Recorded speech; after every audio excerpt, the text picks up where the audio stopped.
Pemirsa Sekjen DPP Partai Berkarya Dr. Andes Haji Priyo Budi Santoso mengunjungi kantor DPD Partai Berkarya Kabupaten Aceh Besar di Jalan Soekarno-Hatta, Gampong Lambreng, Kecamatan Darul Imarah.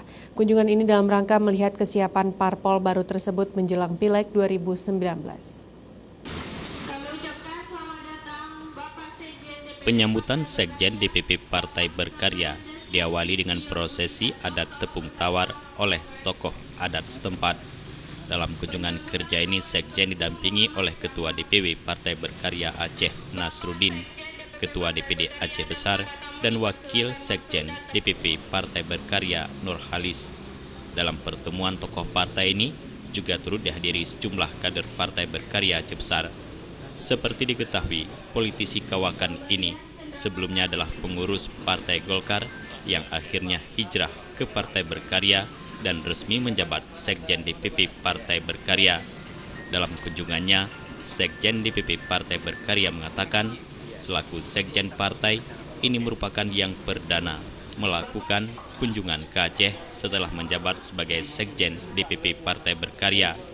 Kunjungannya ke Aceh merupakan untuk membangun kembali tali persatuan untuk memulai kebangkitan Partai Berkarya demi masa depan. Sekjen berharap kepada Ketua Partai Berkarya serta seluruh kader Partai Berkarya agar menjadi basis suara.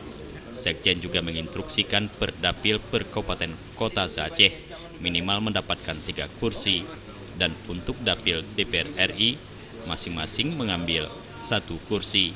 Dengan demikian secara nasional Partai Berkarya bisa merebut 80 kursi di Senayan nantinya.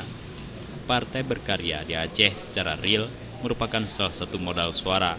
Oleh sebab itu diharapkan kepada Ketua DPW serta Ketua DPD Partai Berkarya di seluruh Aceh agar bisa bekerja dengan baik dan bisa solid untuk merebut hati rakyat. Selain itu diharapkan Partai Berkarya di Aceh harus hebat dan menjadi ciri khas dan mampu menjalin kerjasama dengan semua stakeholder termasuk dengan pemerintah Aceh serta Bupati dan Wali Kota di Aceh. Saya diutus oleh Ketua Umum Pak Tommy Soeharto untuk membangunkan kembali yang memang sudah terbangun dari awal Partai Berkarya di Provinsi Aceh ini. Apa yang akan saya beritahukan terus sekalian, saya meyakini inilah rontong-rontong kebangkitan kembali partai baru yang bernama Berkarya. Tim Liputan Aceh TV.